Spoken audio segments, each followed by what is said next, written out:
So I've decided to include video entries along with my blog.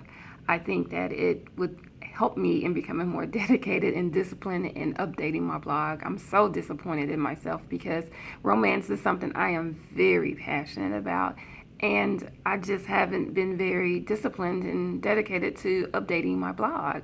And to be honest, haven't been very dedicated to romance in my own relationship. When I started this blog, I was in a long term relationship, had been with Corey for 5 years, and we got married.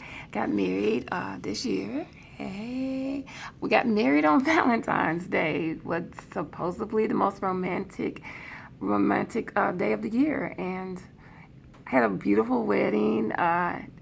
Everything was everything that I wanted for my wedding, but can you believe I haven't been on a date this year?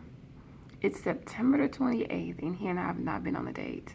Our honeymoon got pushed back because our grandson was in the hospital with pneumonia and he was in ICU. I could not, in good conscience, go on a honeymoon knowing that my baby was in the hospital, so we postponed our honeymoon, haven't picked it up, and we prepaid for everything, still haven't gone. Haven't gone on dates. His job, they gave him more duties. I got a new job, and we just haven't made time for one another.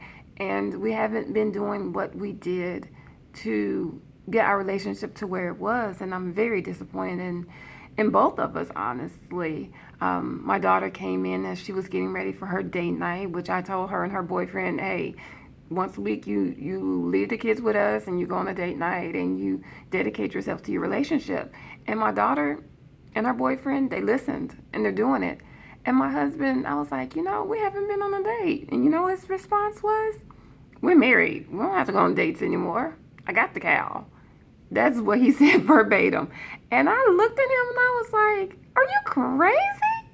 And he really feels that way. He's like, we're married. We're not supposed to date. And I'm like, oh no, I have to fix this. And when I was sitting here at work, my new job, supposed to be working and training, I said, I'm getting ready to rededicate myself to my marriage and get that back. Get the little things we used to do back. He would get off from work and I would cook a late dinner and I would have candles lit sitting outside on the patio, just me and him. We'd have date night anywhere. I'd go up to his job and sit in the back of the truck and just have dinners. I'd stop at Papa Do's and grab his favorite food and we'd sit and talk. And that was romance. Romance isn't just the grand gestures. It isn't just the elaborate dates. While those are needed too, there's everyday romance. I will say that I woke up this morning and he had written a note on the mirror, and honestly, I didn't even see it at first. I was half asleep brushing my teeth and I looked. I was like, oh. And he wrote he loved me. That's romance.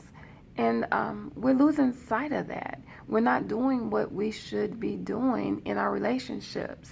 It's not just the older generation, it's the younger generation as well. And I think that was the whole reason I wanted to do this blog, because I used to plan dates when I was a project admin. I worked with a bunch of engineers who felt like they didn't have the capacity to plan dates. So I started planning dates. And I would do things like I rented a limo for a guy, and the limo went and picked up his girlfriend. And in the limo, I had her favorite flowers. It took her to a spa. When she came out of the spa, the driver had put in an outfit for her to wear, to change into. Then it took her to her favorite restaurant where he was waiting with more flowers and he had gotten a private room. And, those grand gestures are amazing. And he actually proposed to her a month later, which I also planned. And, throughout the relationship, I've still helped him plan dates. And even just do little things, and I've set up where cookies are delivered to her on just regular days and things like that. And romance is important in our relationships, and it makes that other person realize how much we love them and that we're thinking about them. And it does something for you too, because when they get those gestures, they either reciprocate or they walk around feeling a different kind of way. And I really, really, really want to rededicate myself to that. So I'm hoping that I am going to pick up this baton and be more disciplined and dedicated, not only on this blog, but in my wedding. Not my wedding, oh gosh, in my relationship. And I'm hoping this weekend, because we're off this weekend, that, I'm going to plan something, and I'm gonna try to, as much as possible, video. We have a rule in our relationship that when we're out, we put our phones in the center of the table, and whoever picks up their phone first pays for dinner. So it's always funny to see which one of us ends up picking up our phone. It's funny, he had one of the kids call me, and he knew I had to pick up the phone just because he wanted me to pay. But it's even those funny moments like that make your relationship. So I don't know. Stay tuned. Let's see what goes on, and let's see what happens. Any suggestions? I'm open to it. Smooches.